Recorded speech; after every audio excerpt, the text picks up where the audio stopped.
Hello, this is Ron Saboya, Managing Partner, Stratus Innovations Group, and welcome to our Cloud 101 webinar series, Introduction to Cloud Computing. The purpose of this webinar is to help explain what the question that we get asked so much each and every day, which is, what exactly is cloud computing, and can you explain cloud computing and help me understand what that means, and what is it that you mean when you say cloud computing? That's the purpose of this webinar, so let's get started. As we think about cloud computing, I think it's important to kind of compare and contrast the cloud computing industry to that of the electricity utility industry at the end of the 1800s, beginning of the 1900s, because I think there's a lot of parallels between the two and helps explain the concept of what cloud computing is. So if you think about the electricity generation power industry at the end of the 1800s, beginning of the 1900s, and specifically if you were a manufacturer, you would have to build your plant, build your manufacturing plant near some type of moving water source. And on that moving water source, you would build or you would put a water wheel on that, connected to or in that water source in order to generate power for your manufacturing plant.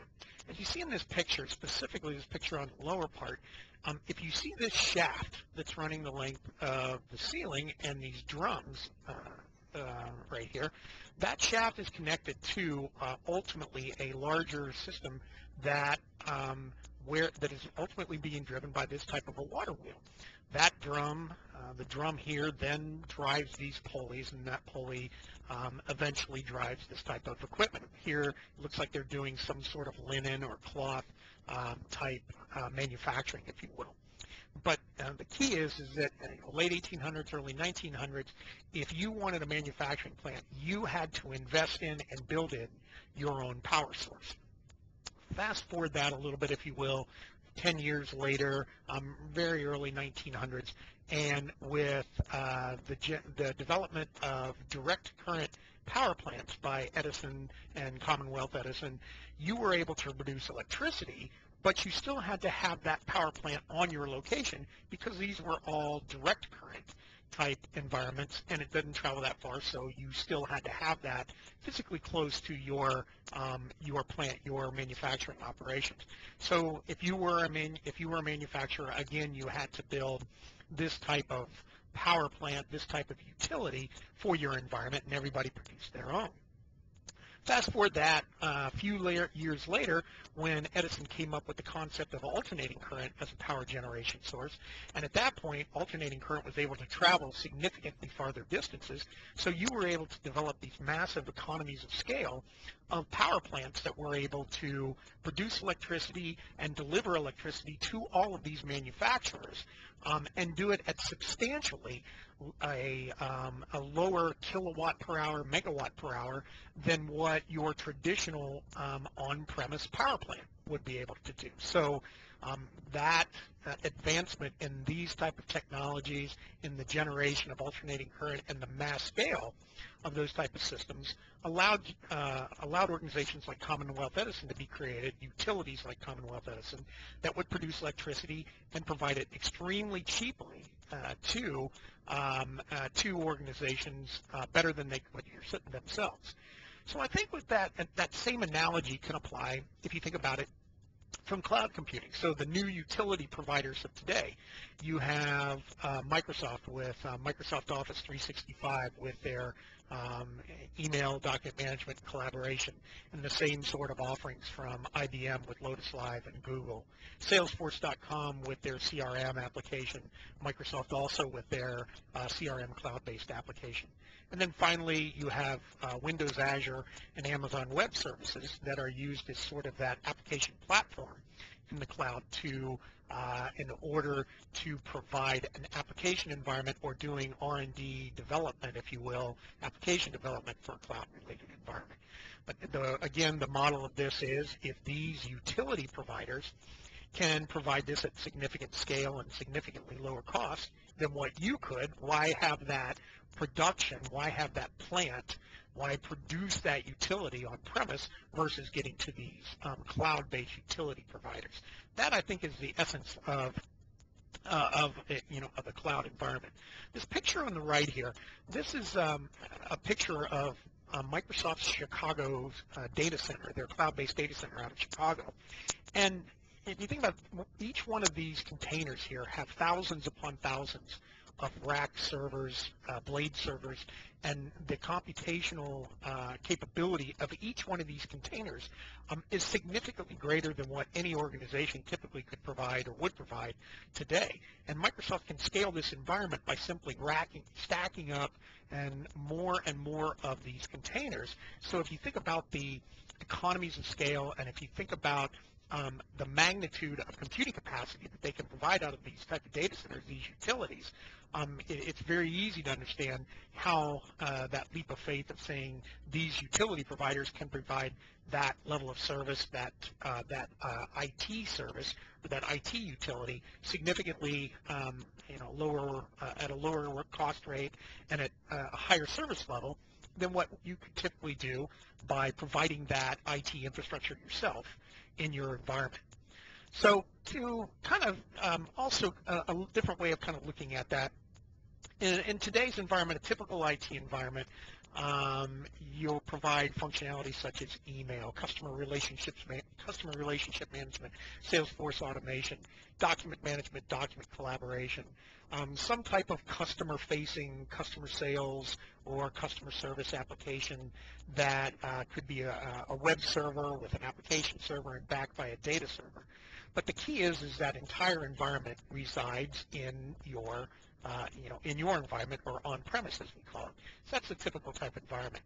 And if you think about it, the issues with that, so if you want to have that environment on-premise, there are a lot of different things you have to worry about. You got to worry about security and application patches. What that means is typically if you have what we've seen is if you have an application issue or if there's security holes in your environment, you have to apply patches, and not applying those patches or maybe being negligent or delayed in applying those patches creates security holes in your environment. Or the application patches, which would be program bugs, things like that.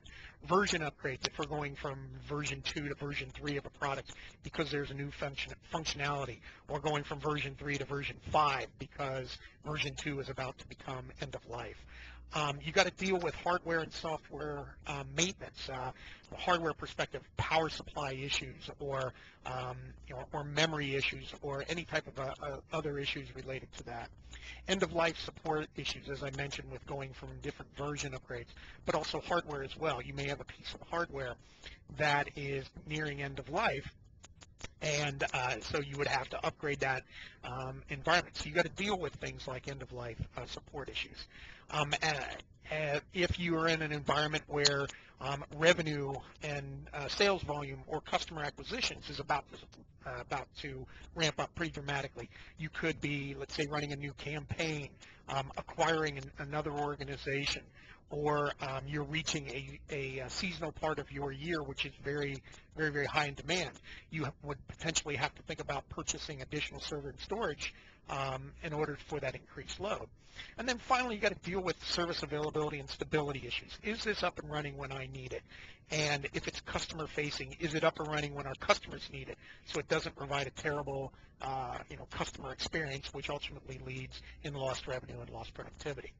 So if you think about it from a cloud perspective, essentially the cloud is we take that IT environment virtually and not physically moving that to the cloud. But the idea is you take those services such as email, customer relationship management, Salesforce automation, document management, application server, web server, database server, something customer facing, and you procure those services out of the cloud by the cloud provider.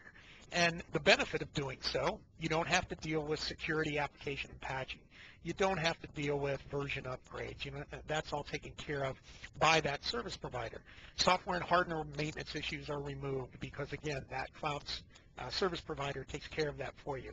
There is no end-of-life support issues because you're always on the latest and greatest version of that product or of that service, which is a tremendous advantage because you always have the latest and greatest functionality that will drive additional business agility, and that's just part of your monthly service fee.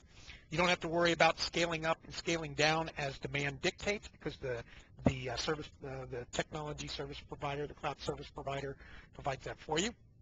And from a service availability and stability issues, if you go back to that picture of the Microsoft data center, because of that scale that they can provide, they more than likely can provide that service at a much higher level of availability and stability than what you could probably do yourself. So if you think about, if that makes sense from understanding the basis of cloud computing, you may be asking yourself, okay, what exactly are some of the scenarios that would be good candidates to move to the cloud?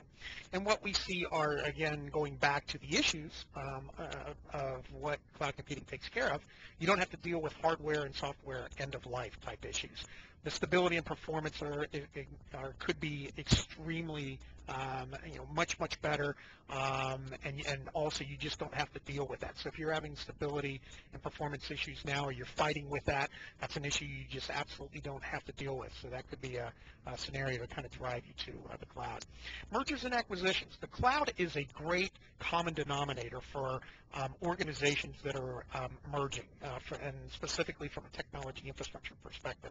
So if you think about from a merger and acquisition, the most important aspect of a merger and the most critical piece of a merger in order to get that best benefit, and in order to reap the economies of scale, in order to reap the benefits that you think are there due to the merging of these two organizations, you want to get those two technology environments integrated as quickly as possible in order to stem any attrition of employees from the acquired organization or customers of the acquired organizations. And cloud computing does that in a very, very nice and easy manner.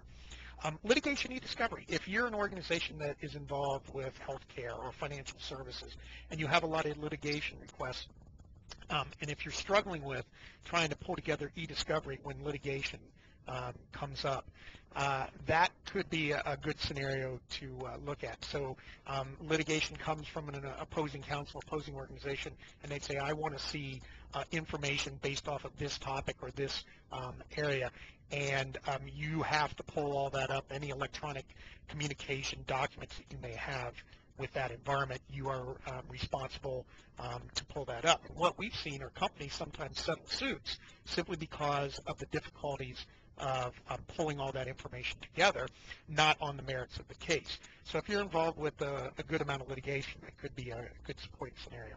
And then finally, automation of the mobile field force. If you think about, if it's important to get mobility, get automation to your field sales and field service people, being able to do product ordering or email or view documents while they're out on the road, or utilize your customer relationship management solution from the field, that's kind of important. That's a good scenario. So hopefully this has been informative for you. It helps understand what cloud computing is at a very, very high level. We encourage you to next steps, watch our seminars, our other webinars that we have on cloud computing and the financial business case regarding economies of scale. Other next steps, you can engage us for 30-day no-cost, no-risk pilots. We do cloud assessments in order to help organizations answer that question, which is, how does the cloud relate for my environment? Is it a good fit for me? Financially, is it attractive? And do we meet all of our technical requirements? And finally, you can contact us on this information here, info@stratusinnovations.com, www.stratusinnovations.com, or 614-939-1912. That completes this webinar. We appreciate you watching this, and we thank you for your time, and have a great day. Thanks.